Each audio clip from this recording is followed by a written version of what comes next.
7 अप्रैल 2025 एक ऐसी सुबह जहां लैक्स ऑफ इन्वेस्टर्स ने ट्रेडिंग ऐप खोला और उनकी आंखों के सामने उनका पूरा पोर्टफोलियो लाल रंग से भर गया। लोगों को लाखों का नुकसान हुआ और एक सवाल हर इन्वेस्टर के दिमाग में घूम रहा था, ये हुआ क्या? इतना बड़ा क्रैश इतनी तेजी से और बिना किसी वार्निंग के। लेकिन सच ये नहीं है। वार्निंग्स थी, सिग्नल थे, पर इग्नोर कर दिए गए और फिर अचानक से 14 लाख करोड़ की इन्वेस्टर की वेल्थ वाइप आउट हो चुकी थी। और ये स्टॉक मार्केट का क्लैश सिर्फ इंडिया में नहीं आया, यूएस की स्टॉक मार्केट भी क्रैश हुई और वहाँ पे $9 ट्रिलियन वाइप आउट हो गए।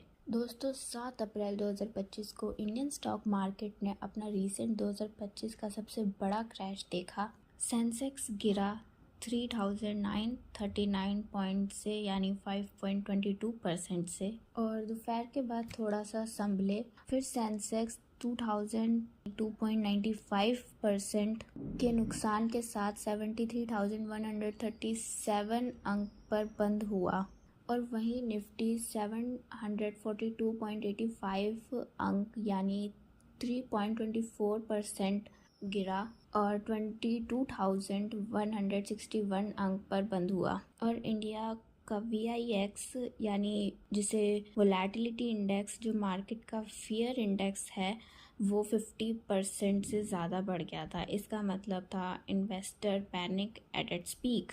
और ये पैनिक किसी एक सेक्टर तक लिमिटेड नहीं था, ये था एक broad based sell off. IT, metals, banking, real estate, mid cap, small caps, सब कुछ बिक रहा था। और जब मार्केट गिरता है तो इस डर की वजह से कि कहीं मार्केट और डाउन ना चला जाए, इसलिए इन्वेस्टर्स अपने शेयर सेल करने लगते हैं, जिस वजह से और प्राइस गिरने लगते हैं। तो सबसे पहली बात करते हैं उन सेक्टर की जो सबसे ज़्यादा पिटे। पहला है IT सेक्टर। निफ्टी IT गिरा 5 से 6% क्योंकि US रिसेशन फियर ने आउटसोर्सिंग डिमांड को क्वेश्चन कर दिया। इन्फोसिस, TCS, विप्रो सब 4 से 7% नीचे। फिर बात करते हैं मेटल्स की। निफ्टी मेटल का हाल और बुरा था, गिरावट 7 से 8 तक पहुंच गई थी, 7 से 8% तक। टाटा स्टील, GSW, इन सब के स्टॉक प्राइस गिरे और सबसे बड़ा रिसेशन था ट्रम्प के नया टैरिफ्स और चाइना के export restrictions. Banking and financials पे भी फ़र्क पड़ा। निफ्टी बैंक ने 3% का डाइव दिया। कोटक, HDFC, ICSC सबके प्राइस गिरे और रियल एस्टेट पे भी फ़र्क पड़ा। रेट कट्स की उम्मीद थी लेकिन लिक्विडिटी का ड्रॉट आया। Construction slow down, loan approval delay, developers फंसा हुआ महसूस कर रहे थे।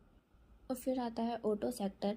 हालांकि ये सेक्टर डायरेक्टली क्रैश में नहीं फंसा, लेकिन सप्लाई चेन डिसरप्शंस और डिमांड स्लो डाउन ने इम्पैक्ट दिया। तो अब सवाल आता है कि ये सब अचानक से हुआ क्यों? तो इसके पीछे का एक ही रीज़न है, ट्रेड वॉर, जो कि बहुत सारी कंट्रियों के बीच में छिड़ी पड़ी है।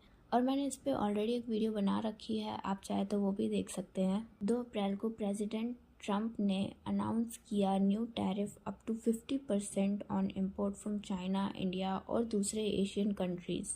उसके तुरंत बाद चाइना ने भी जवाब दिया। चाइना ने भी US के इंपोर्ट्स पर टैरिफ्स बढ़ा दिए, रेयर अर्थ एक्सपोर्ट बैन और US फर्म को ब्लैकलिस्ट करना शुरू कर दिया। और इसका रिजल्ट ग्लोबल पैनिक।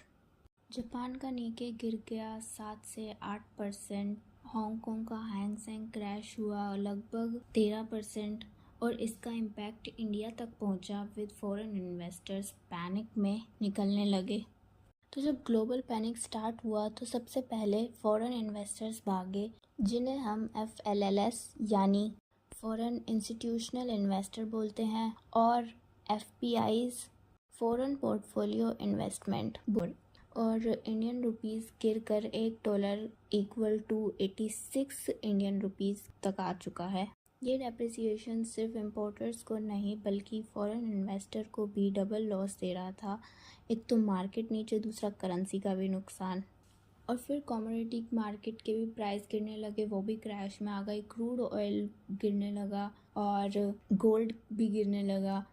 अब आप सोच रहे होंगे कि गोल्ड तो सेफ हेवन है, ये क्यों गिरा? तो ये भी मार्केट की लपेट में आ गया क्योंकि इन्वेस्टर को लिक्विडिटी चाहिए थी और गोल्ड को बेचकर वो अपना इक्विटी लॉस कवर कर रहे थे। अब आप सोचेंगे सब क्रैश और सिर्फ इंडिया में नहीं, पूरा ग्लोबली ऐसे अचानक से कैसे आ गया? तो इसका जवाब ये है कि अचानक से नहीं आया, इसके पीछे बहुत सारी वार्निंग्स भी थी।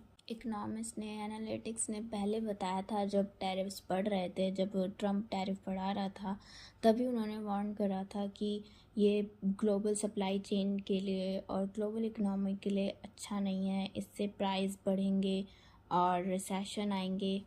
तो इन सब से पता चलता है कि ग्लोबल मार्केट कितना जुड़ा हुआ है कि एक जगह कुछ हो तो पूरी ग्लोबल चेन पे फ़र्क पड़ जाता है। तो क्रैश के बाद कुछ रिकवरी हुई? अब ये सवाल है। तो निफ्टी ने अपना इंट्राडे लो से बाउंस बैक करके 3.2% डाउन पे क्लोज किया। एनालिस्ट्स ने कहा कि वोलेटिलिटी अभी कुछ महीने और रहेगी। तो दोस्तों, स्टॉक मार्केट सिर्फ नंबर का गेम नहीं होता है, ये इमोशन, जियोपॉलिटिक्स, ग्लोबल इकोनॉमिक्स सबका कॉम्बिनेशन है। और अप्रैल 2025 का क्रैश हमें याद दिलाता है कि मार्केट कभी किसी के लिए रुकता नहीं है, लेकिन जो सीख लेता है वही अगले बुल रन में जीतने के लिए तैयार होता है। तो आप बताइए, आप क्या करते हैं, पैनिक सेल या लॉन्ग टर्म प्लान पे टिक? Thank you. वीडियो खत्म।